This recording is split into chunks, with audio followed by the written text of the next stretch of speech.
Hey, good morning, everybody. Thanks for tuning in this morning. A little different environment for me today. So, uh, anyhow, I guess you didn't need to know that. I did want to just share a couple of things from Proverbs chapter 24.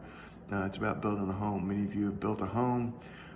You've built it, had the foundation laid, you furnished it, and these verses in 3 and 4 use that imagery. It says, through wisdom a house is built, and by understanding it is established. By knowledge, the rooms are filled with all precious and pleasant riches.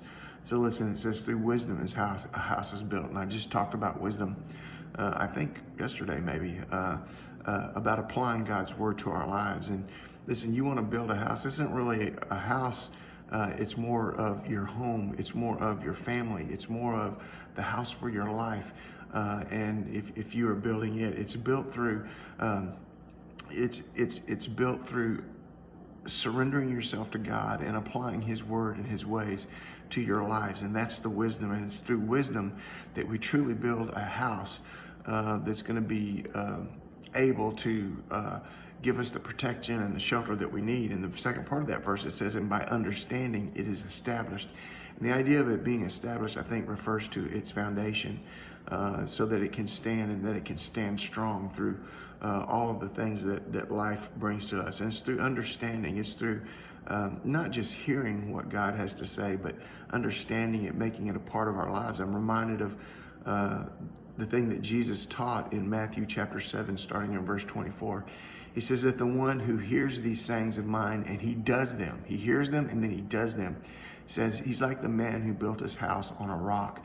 The rains came, the wind came, the floods came, but the house stood. It was able to withstand because it was established and its foundation was on the rock.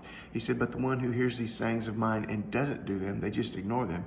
They're like one who built the house on the sand. The rain came, the flood came, the wind blew, and the house crashed because it didn't have a solid foundation. You want a solid foundation for your life? You want a solid foundation for your family that's going to take you through all of the trials and all the storms and all the floods and all the hardships of life? You're going to do it by hearing God's word and then by living it out, and by making God's word and God's ways and God's purposes your direction and your sole pursuit in life. That's how a house is built, and that's how a house is established. And then verse 4, it says, by knowledge the rooms are filled with all precious and pleasant riches.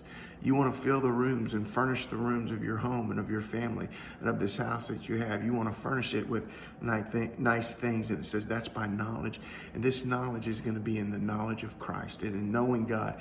And when I mean knowing Him, I mean knowing Him relationally, knowing Him personally. You're gonna build this house on wisdom and understanding. It's gonna be strong and it's gonna be sure.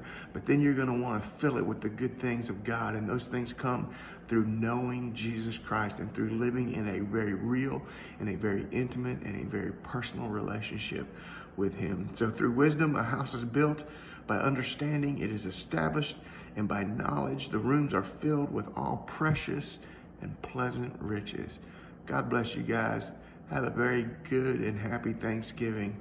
And don't just build your earthly home, build your spiritual home around your family. God bless you guys. Get out there and faith today. Love you. Bye.